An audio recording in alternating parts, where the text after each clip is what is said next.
Bismillahirrahmanirrahim. Assalamualaikum warahmatullahi wabarakatuh.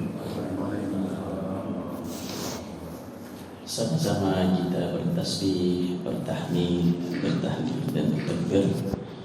Subhanallah walhamdulillah wa la ilaha illallah wallahu akbar. Subhanallah walhamdulillah wa la ilaha illallah wallahu akbar. Subhanallah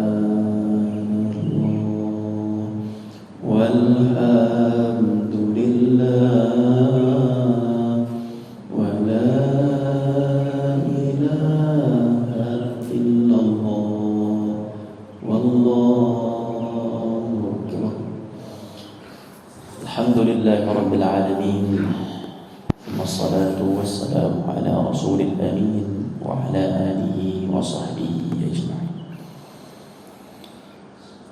Alhamdulillah, pada pagi yang insyaallah diberkahi oleh Allah Subhanahu wa taala,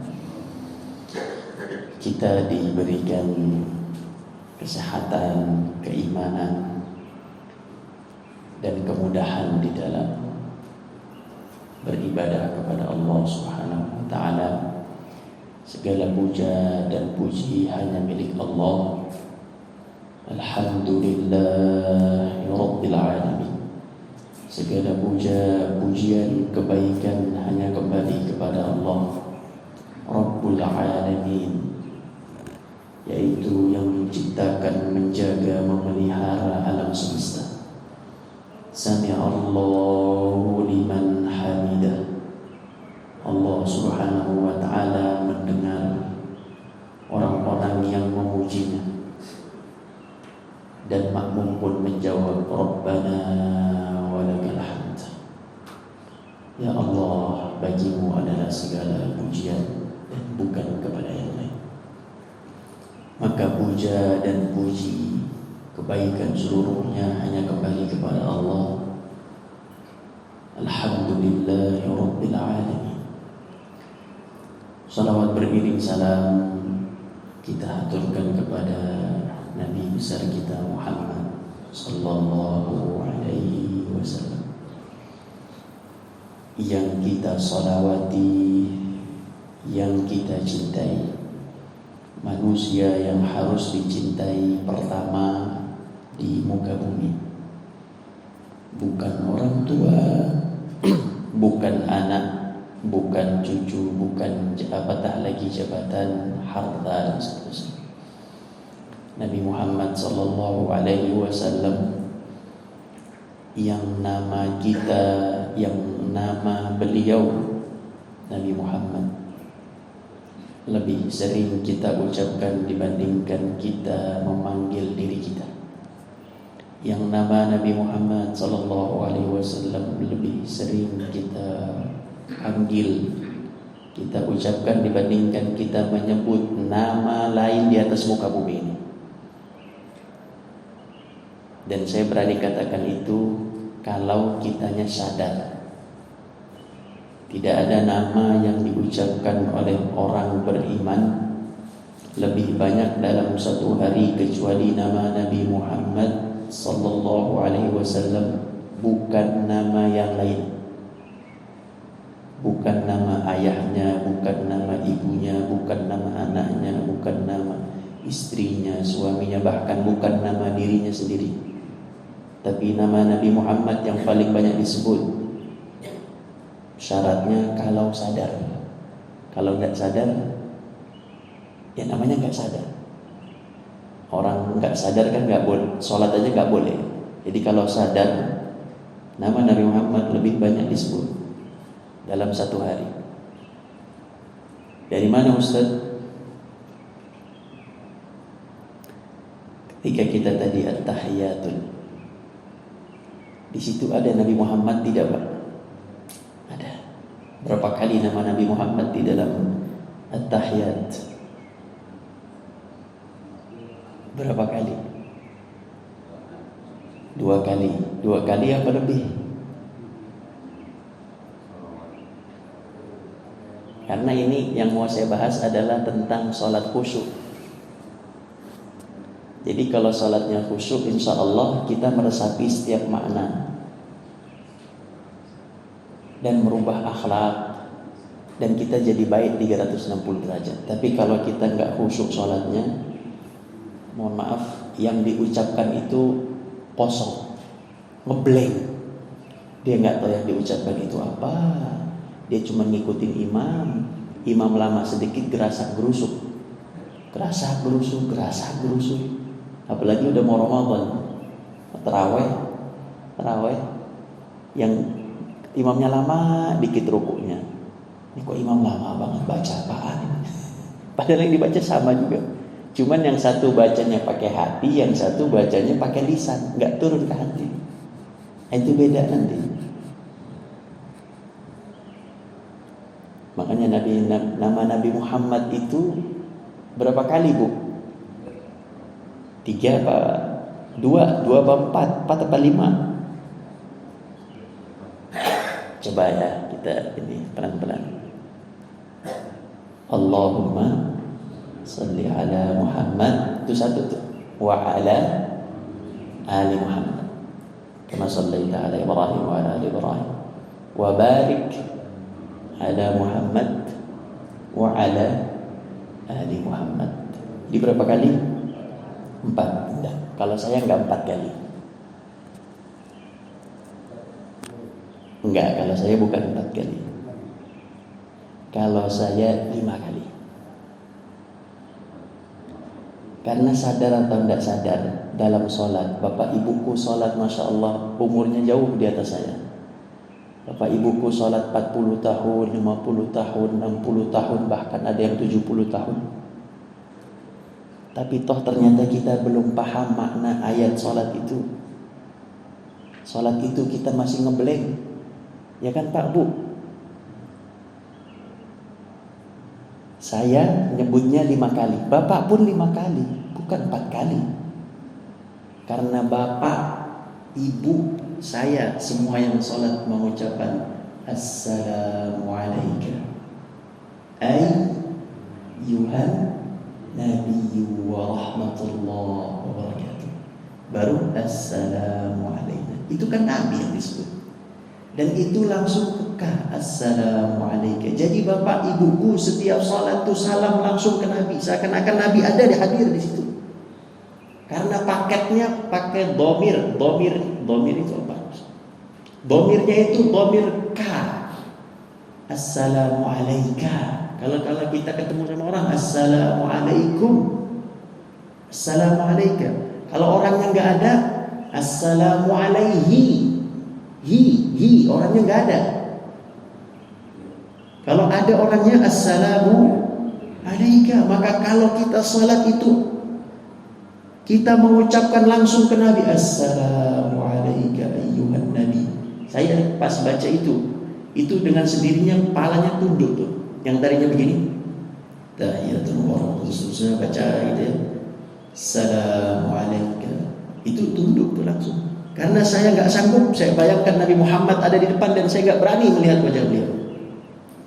Kalau sadar,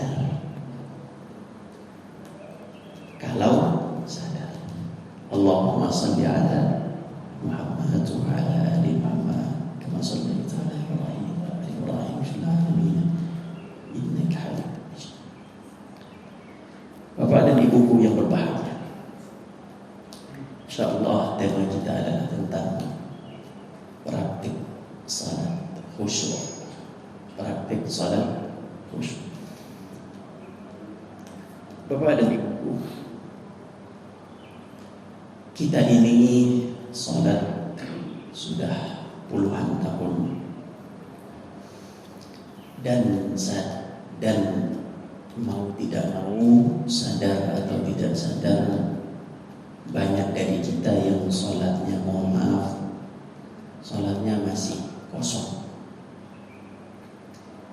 sholatnya masih kosong dan sholatnya masih di lisan, tidak turun di hati. Sekarang saya mau tanya, robot itu bisa tidak kalau disetting untuk sholat? Bisa. Robot bisa disetting untuk sholat. Pertanyaan saya, apakah robot dengan sholatnya jadi Islam? Tidak. Apakah robot dengan sholatnya jadi khusyuk? Tidak. Apakah robot dengan sholatnya menjadi bertakwa? Juga tidak. Jadi kalau ada kita yang sholatnya masih hanya di lisan, itu robot bisa tuh ngucapin, kalau disetting bisa tuh ngucapin Allahu Akbar, Alhamdulillah, bisa. Bahkan mungkin kalau disetting dengan fasih, itu lebih fasih daripada kita. Jadi pertanyaannya, apakah robot bertakwa, berislam setelah dia sholat? Kan tidak. Jadi kalau kita yang sampai sekarang masih sholatnya sholat robot, berarti kita juga belum bisa dikatakan beriman yang sesungguhnya, dan kita belum bisa dikatakan bertakwa yang sesungguhnya. Karena cuma ini, mohon maaf, cuma di lisan. Dan itu puluhan tahun. Dan itu sadar tidak disadari kita begitu. Sekarang saya tanya Bapak dan Ibu, apa sih tujuan sholat? Tujuan sholat itu apa? Tujuan sholat kan mudah saja. Tujuan sholat itu adalah mengingat Allah. Waktu Nabi Musa di-training oleh Allah, Nabi Musa itu tidak serta-merta mendapat perintah, Musa ente dakwah kok. Enggak. Nabi Musa itu diajari dulu sama Allah. Nabi Musa itu dididik dulu sama Allah, di-training dulu sama Allah. Yang training langsung Allah, karena dia mau menghadapi musuh besar. Dan gak semua Nabi di-training Allah. Nabi Musa di-training Allah dalam surat Thaha ayat 13-14. Allah Subhanahu wa taala mengatakan kepada Musa, A'udzubillahi minasyaitonir rajim, wa ana akhtartuka fastami' lima yuha. Wahai Musa, aku pilih kamu. Fastami' lima yuha, dengarkan, cermati, telaah, simak baik-baik apa yang mau saya wahyukan kepadamu. Jadi kalau mau ngajarin orang training, ini dulu. Begini cara training yang benar, cara pendidikan yang benar. Fastami' lima yuha, dengarkan baik-baik. Innani anallah la ilaha illa ana fa'budni. Sesungguhnya aku adalah Allah, tidak ada Rabb, pencipta, pemelihara, penjaga, pemberi rizki kecuali aku. Perintahnya dua, fa'budni, maka sembahlah aku. Yang kedua, wa aqimis salata li dzikri, dirikanlah salat untuk mengingatku. Itu pendidikan pertama Allah ke Nabi Musa dengan salat, ibadah kepada Allah. Makanya anak yang baru 7 tahun, pendidikan pertamanya apa? Disuruh sholat, bukan disuruh calistung. Bukan, suruh sholat dulu, kenali dulu sama.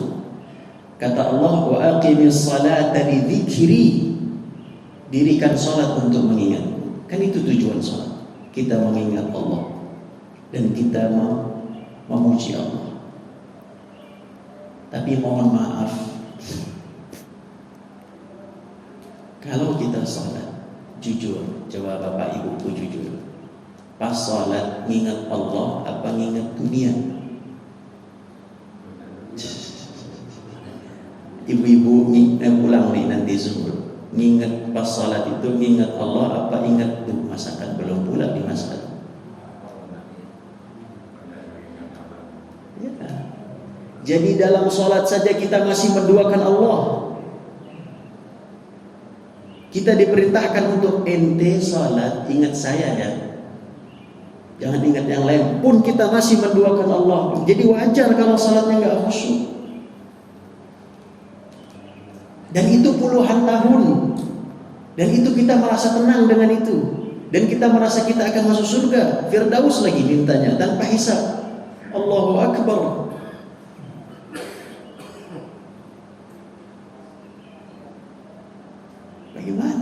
Bagaimana bisa ini puluhan tahun penyakit ini tidak keluar dari hati kita? Saya mau tanya sama ibuku dan bapakku. Kira-kira kalau kita nanti meninggal besok, ya pokoknya tahun 2023 lah. Kan kita gak ada yang berani ngomong saya tahun 2024 masih hidup ya. Walaupun dokter jantung juga gak berani gitu. Kira-kira taruhlah Allah takdirkan kita 2023 ini meninggal, baik setelah Ramadan ataupun sebelum Ramadan ataupun setelah Idul Adha dan seterusnya. Saya mau bertanya, yakin gak masuk surga?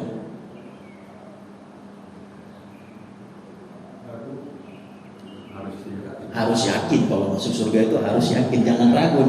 Karena Allah sesuai dengan prasangka hamba. Iya repot. Sekarang saya mau tanya, yakin gak masuk surga?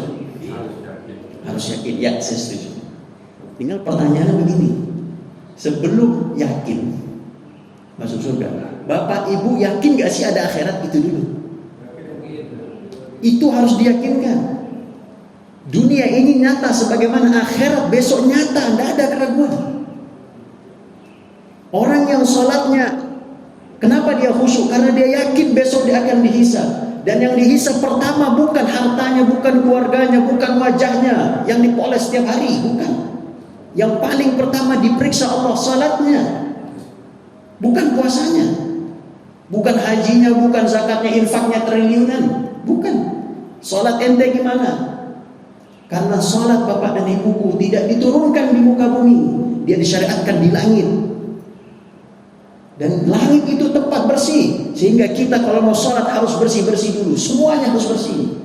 Beda dengan zakat, dia bisa pakai baju yang najis. Beda dengan sedekah. Ya ilahi, sholat tidak bisa diremehkan bapak dan ibu. Kalau kita yakin itu sholatnya pasti benar, gak mungkin gak benar. Ini kita gak yakin dan kita ragu, dan kita dibuat ragu dengan itu. Akhirnya sholat kita ngeblank, loss.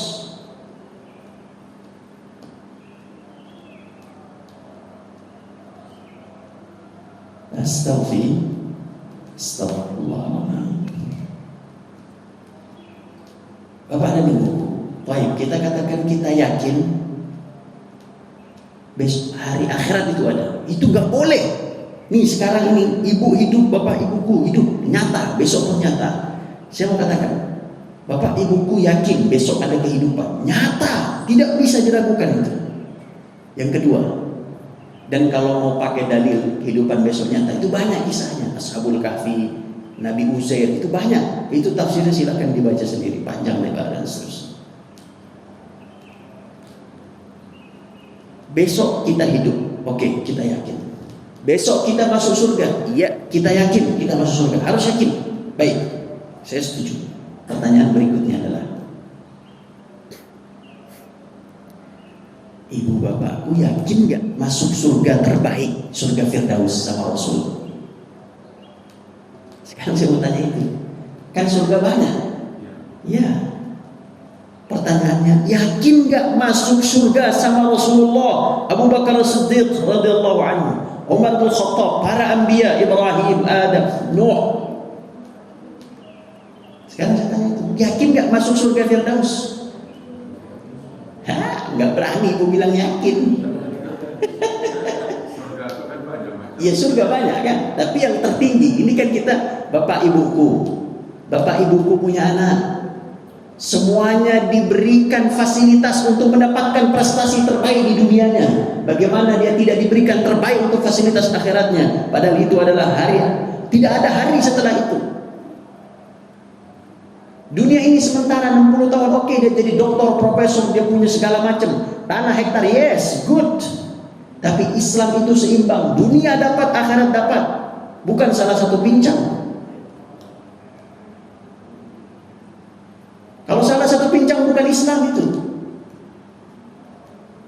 Sekarang saya tanya, kita punya anak, mati-matian kita doakan. Bahkan saya sering dimintakan doa, Ustaz, anak saya tolong doakan. Yang satu dokter spesialis di UI, yang satu adalah di Universitas, dua-duanya S3, tolong doakan dia. Subhanallah, bagus ya, kita doakan bagus, insya Allah lancar dan mudahkan, ilmu bermanfaat dan seterusnya. Tapi prestasi akhiratnya mana? Sholatnya mana? Sekarang kalau saya boleh tanya bapak dan ibuku, prestasi ibadah apa yang tertinggi dalam kehidupan bapak dan ibuku? Saya tidak nanya tentang sedekah, saya nanya tentang sholat secara spesifik. Prestasi apa dalam sholat yang pernah dilakukan? Oh, saya sholat 5 waktu. Itu bukan prestasi, itu kewajiban. Itu bukan prestasi, itu kewajiban. Makan itu bukan prestasi. Saya pernah tuh makan di hotel sana. Makan itu bukan prestasi. Anda kalau tidak makan mati. Anda makan tempe dengan Anda makan di hotel bintang berapa? Bintang 100 juga sama. Keluarnya itu juga. Bukan prestasi itu. Sekarang saya tanya, udah 50 tahun sholat, bahkan bapak dan ibuku sholat di Masjid Nabawi, sholat di Masjid Haram. Khusyuk apa enggak? Tapi setiap manusia berusaha berkhusyuk. Gimana Pak? Setiap manusia setiap sholat berusaha berkhusyuk. Tapi begitu kita takbir aja tuh, rasanya dia. Itulah yang mau saya cut semua itu. Kalau cukup pertemuannya. Itu manusiawi, yes, saya paham itu. Tapi ingat, orang yang khusyuk, nah ini perlu digarisbawahi. Orang yang khusyuk, ketika dia keluar sedikit otak pikirannya dari Allah, dia cepat kembali. Kita kan enggak, keluar kagak balik-balik tuh. Keluar nggak balik-balik, itu masalah. Karena dari masuknya aja udah salah. Jadi mau masuk ke dalam sholatnya itu udah salah. Bukan salah secara hukum, benar. Oh, pakaiannya bagus, rapi, hukumnya benar, it's okay. Bukan itu yang saya tidak bahas hukum di sini. Saya sedang bahas kekhusyuan di sini. Nah, kalau kita pertanyaan, kita tidak berani mengatakan kita masuk surga Firdaus, kan? Karena kita tidak punya peralatan untuk masuk surga Firdaus. Ustaz, peralatannya apa? Ya, kita buka surat Al-Mu'minun. Tolong dicatat ayat 1 dan 2. 1 dan 2 nanti kalau Bapak Ibu turun ke bawah ayat 10, 11, itu baru ada tuh. Baru ada nanti di situ. A'udzubillahi minasyaitonir rajim. Alladzina yarithunal firdausa hum fiha khalidun. Yaitu orang-orang yang mewarisi surga Firdaus, mereka kekal di dalamnya. Itu ayat bawahnya. Atasnya yang pertama Allah Subhanahu wa taala berfirman, qad aflahal mu'minun. Sungguh telah sukses dan bahagia orang-orang yang mukmin. Aflah. Maka dalam azan ada falah. Hayya 'alal falah. Aflah, falah itu artinya sukses, bahagia. Itu hanya untuk orang beriman, mukmin, bukan orang berislam. Makanya orang yang masih buta dan seterusnya, karena dia baru berislam, dia belum beriman. Apa syarat pertamanya? Ini janji Allah. Jadi kalau ada orang yang melakukan ayat kedua dan seterusnya, dia akan seperti ini dan dia akan mendapat surga Firdaus. Dunia akhirat dia akan falah, sebagaimana orang yang sholat harusnya falah. Para sahabat Nabi sholatnya benar, mereka semua sukses dalam kehidupannya. Sholatnya sama, syariatnya sama, bacaannya sama. Kenapa yang situ bisa sukses, yang ini nggak bisa sukses? Jawabannya yang kedua. Alladzina hum fi salatihim khashi'un. Itu peralatan pertama untuk mendapatkan sukses bahagia dunia akhirat. Itu adalah kuncinya salat khusyuk. Dan untuk mendapatkan kunci pertama untuk mendapatkan alladzina yarithuna al-firdausa hum fiha khalidun. Yang pertama itu adalah salat khusyuk. Dan Allah tidak mengatakan alladzina hum yusallun, orang yang melaksanakan salat. Oh bukan. Ini surga Firdaus. Ini surga khusus. Ini surganya orang berprestasi, tidak main-main. Di dunia aja nggak semua orang berprestasi, apalagi di akhirat. Jadi kalau mau ke sini, alladzina hum, sama-sama Pakku dan Ibuku, alladzina hum fi salatihim khashi'un. Itu Pak yang paling pertama. Jadi kalau kita sampai sekarang sholatnya belum khusyuk, ya jangan mimpi Firdaus. Mungkin yang lain boleh lah, Jannatul Adn boleh lah, Ar-Rayyan boleh lah. Tapi kalau mengharap Firdaus ya jangan. Ya perlu ilmu. Kita berusaha untuk khusyuk, perlu ilmu. Tidak bisa tidak berilmu. Ibadah ini harus pakai ilmu. Ini agama ilmu. Mengapa saya katakan ini agama ilmu? Baca ayat pertama. Yes. Kita ulangi, kita review back, turun surat yang pertama kali turun ke Nabi Muhammad. Pertama kali surat apa? Al-Alaq, Iqra. Di situ Allah menyebutkan dua ilmu. Di situ Allah menyebutkan dua alat untuk berilmu. Dan di situ Allah menyebutkan satu kata untuk mengikat ilmu itu.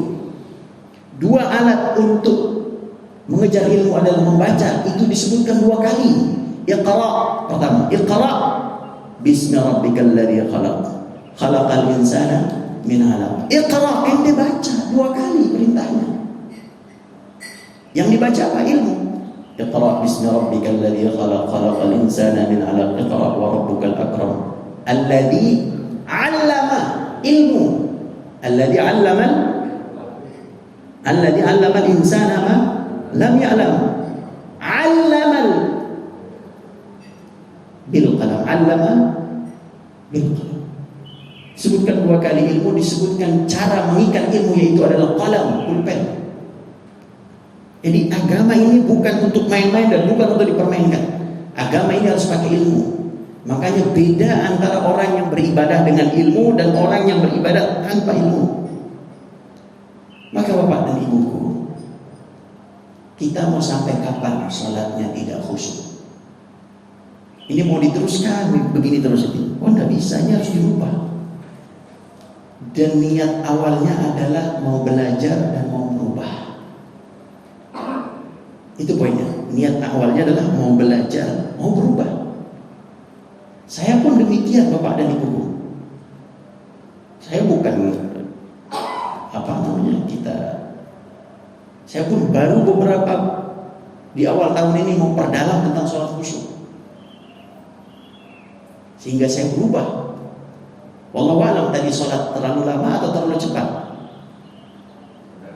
Sedang ya, alhamdulillah. Walaupun itu sebenarnya agak dipercepat, diekspresin tadi. Ya karena khawatir ada yang ini. Tapi subhanallah, alhamdulillah saya praktek sholat khusyuk. Saya kasih training kepada santri-santri di pesantren.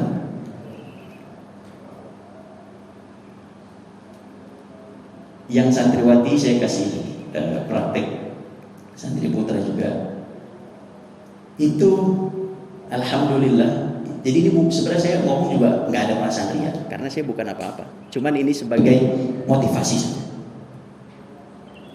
Nah, dan saya sudah katakan, setelah ini kita praktek sholat khusyuk, ya, setelah kajian Dan siap-siap ya, nanti sholatnya agak lama, jadi harus dibilangin dulu, nanti kaget dia. Sudah, akhirnya siap-siap. Saya sholat isya bersama santriwati jam 7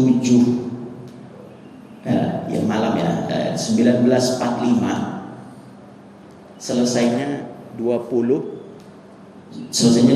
lewat 10. Berapa menit itu? 19.45 20.10 berapa menit? Berapa? 19.45 ke 20.10 berapa itu? 25. Alhamdulillah. Itu pun masuk sejarah saya pertama kali sholat. Di usia saya yang sampai saat ini, sholat isya 25 menit bersama dengan para santri, dan ayat yang saya baca cuma 3 dalam setiap rakaat, bukan panjang 1 juz. Pertanyaan saya, pernahkah ibu bapakku sholat isya nggak usah 25 menit? Dalam sejarah kehidupan bapak dan ibuku, prestasi bapak dan ibuku dalam hidupnya, pernahkah sholat isya lah, sholat 4 rakaat sampai 20 menit? Belum pernah. 5 menit pun baru bagus itu saja. Atau sholat 2 rakaat 10 menit. Itu 2 rakaat 5 menit udah bagus. Gimana caranya jadi 10 menit? Itulah. Jadi saya masih belajar juga Pak. Sama seperti Bapak, kita sama-sama belajar. Saya pun masih belajar. Kalau kekhusyuan harusnya yang lebih senior lebih khusyuk. Harusnya. Saya setelah saya belajar dan seterusnya, itu 2 rakaat 10 menit itu udah termasuk cepat. 2 rakaat 10 menit itu termasuk cepat. Kalau kita tidak khusyuk, 5 menit 2 rakaat juga lama. Ya karena itu tadi, karena kita masih belum memaknai arti dari kata salat. Bapak dan ibuku yang berbahagia. Jadi yang pertama, salat adalah amalan yang disyariatkan di mana? Di langit. Itu tolong kita samakan dulu persepsinya, sehingga nanti kita bisa merubah mindset kita terhadap salat. Putus-putus coba ya. Baik, terima kasih. Itu yang pertama. Kemudian yang kedua, salat adalah amalan yang paling pertama diperiksa. Tolong itu dicamkan baik-baik. Ini amalan saya yang paling pertama diperiksa, bukan yang lain. Jadi kalau itu yang paling pertama diperiksa Allah, awwalu ma yuhasabu bihil 'abdu yaumil qiyamati as-shalah. Yang paling pertama dihisab Allah salatnya. Kenapa Allah hisab salat? Kenapa?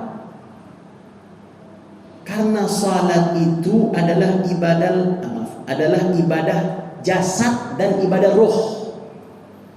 Karena salat itu adalah barometer seseorang. Kalau dia salatnya baik, kira-kira akhlaknya baik tidak? Gampang aja untuk periksa yang lain. Jadi indikatornya itu, kalau salatnya tidak baik, maka semuanya nggak baik. Makanya jangan salahkan salat dan jangan salahkan Islam. Kalau ada orang yang masih salat korupsi, iya memang dia salat, tapi dia bukan salat yang dimaknai Islam. Setelah salat dia maksiat, setelah salat dia korupsi, macam-macam, ghibah dan seterusnya. Karena itu bukan salat yang dimaksud Allah. Orang yang salat hati-hati dia dengan dosa. Jadi itu yang paling pertama dijaga, diperiksa oleh Allah Subhanahu wa taala. Dan salat adalah amalan jasad dan amalan ruh. Jadi kalau dapat rohnya di situ, hatinya hadir, itu pasti jadinya baik dalam kehidupan berikutnya. Bapak dan ibuku, sadar atau tidak sadar? Sadar atau tidak sadar? Islam itu banyak menyentuh ruh dibanding menyentuh jasad. Quran itu ruh, salat itu juga ibadah ruh, haji dan seterusnya. Kenapa? Kenapa hati yang disentuh? Selalu hati. Coba kalau kita lihat apa namanya Quran itu, kan hati aja yang diomongin, hati. Jarang Allah ngomongin yang lain, itu jarang. Hati lagi hati. Fi qulubihim marad. Dalam hati mereka ada penyakit.